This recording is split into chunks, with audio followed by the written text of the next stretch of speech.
Fiserv reported its earnings on Wednesday and it was down 15% as a result. And we're going to talk about why. We're going to talk about why the stock was down after its earnings, the good, the bad, and the ugly. And could this be a potential buying opportunity for a company that has historically been a fantastic compounder for its investors? So without further ado, without wasting your time, let's dive in. Before we go, please like and subscribe, guys. It really helps me out. But let's quickly dive into what Fiserv does. And this company as a whole offers a comprehensive suite of technology solutions for financial institutions, merchants, and other businesses. They offer payment processing, banking software, digital banking, cash and logistics management, and a whole bunch of other services from fraud detection, data analytics, risk management, etc. Now, their earnings was very mixed. They reported EPS growth of 21.53%. This beat analyst expectations. Revenue grew 5% year over year. However, this missed the analyst expectations of $4.83 billion. So they missed the consensus expectations by about $40 million.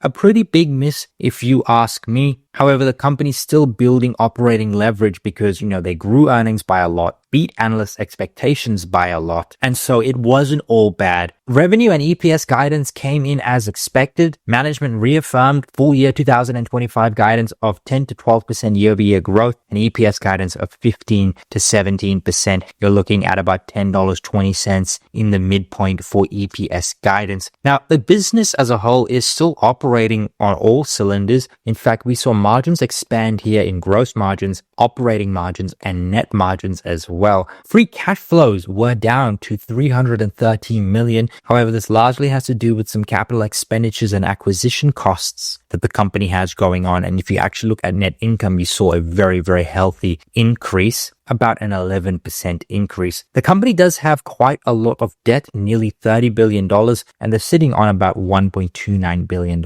worth of cash. Now, the business does a really good job at controlling its expenses. You can see that revenue was up 5%, but expenses only increased 0.8%, and that is why you saw that operating leverage and those margins expand across the board. In fact, operating expenses was negligible compared to the revenue growth. This really goes to show just the great business model that Fiserv is. And that is why you see net income up in the double digits here, 11.3%, and even more so with EPS with regards to share buybacks. Now, if the company's operating on all full cylinders, EPS looks great, revenue looks great. Yes, they missed their revenue, but the company is still doing everything it needs to do to grow. Why was the stock down 15% here after their earnings report? Well, there's a number of reasons for this. I think the street were actually looking for a guidance increase. I think they were looking for something like 17% or above in EPS guidance, closer to the 20% mark. So maybe management were sandbagging here. Also, the management team did come out and say that their guidance doesn't factor in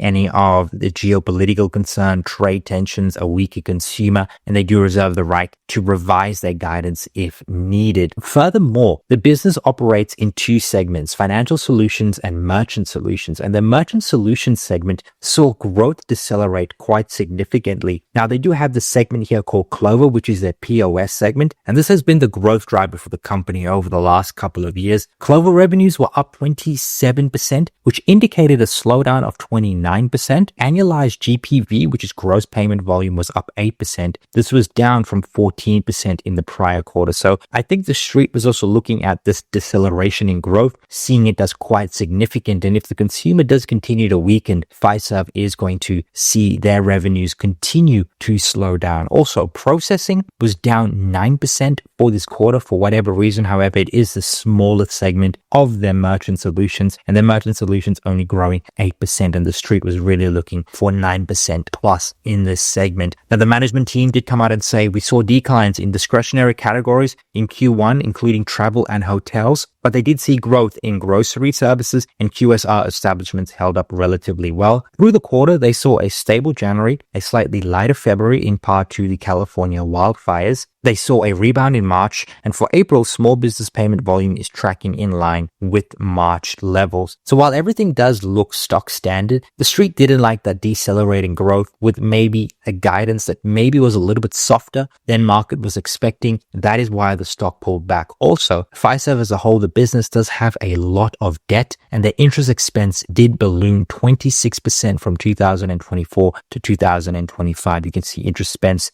for this quarter, 331 million. That is a pretty significant increase. The company does have $27 billion worth of long-term debt, and $3.5 billion of it needs to be refinanced within the next 12 to 18 months. And the market is getting a little bit concerned that if you are going to see decelerating growth, are they going to be able to refinance this growth at favorable terms? And also with interest rates where they are right now, this debt will be refinanced with a higher yield, and that is going to keep interest expense ballooning. Further adding on to that, the company is on an acquisition spree. They just signed a definitive agreement to acquire Brazilian fintech Money, CCV, as well as Payfair. These are all acquisitions that will happen this year, and that's just going to further add on to this ballooning long-term debt the company has, increasing interest expense. And when you have that interest expense increasing, growth slowing, how long can you keep growing those margins? That is a question the street is a little bit worried about. And all of these things coming together saw the stock fall 18%. So what should you be watching if you want to put your money into Fiserv? I think the four main things is margins, the debt levels, Clover growth, and competition, right? I think you want to look at the competition and identify if the decelerating growth was due to competition or just an overall weaker macro environment. Now, looking at the valuation of the business, it does look fairly attractive when you compare it to the market, but it does look overvalued when you compare it to peers and potentially other financial companies in this space. You can see it trades at a 17 times price to earnings, 15 times EV to EBITDA, and a very expensive 20 times price to free cash flow. And again, that has to do with all of the acquisition costs they were making. With regards to forecasting future growth and what we can expect with returns, you can see that if we plug in new revenue figures and a very, very solid growth of 7%, that is consensus estimates up until 2029, 24% free cash flow margins, we come to a figure of about just under $7 billion in free cash flow by the end of 2029. Now, if we apply a 20 EV to free cash flow and subtract the net debt of $28 billion, which is a lot, you get this figure right here, okay? An equity value of $111 billion.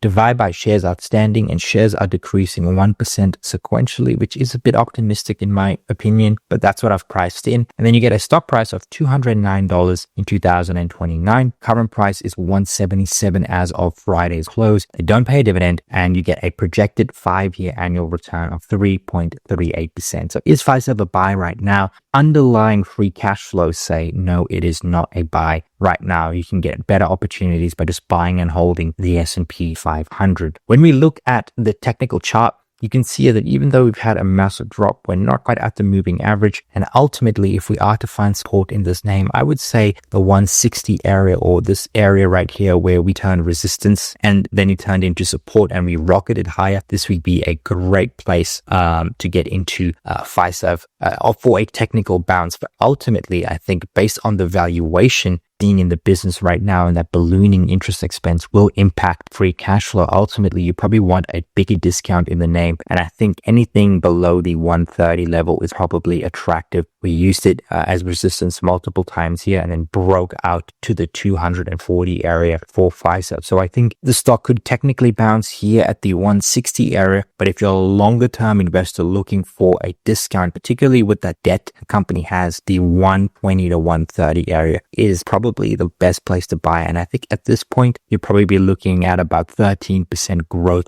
compounded annually. And that looks very, very attractive compared to the S&P 500. So Fiserv is not a buy right now, but definitely a stock to put on your watch list to see if it keeps going down. But if you've made it up until here, thank you so much for watching. If you like this video, please subscribe, hit that notification bell, as well as the like button, and leave a comment for the algorithm. Cheers.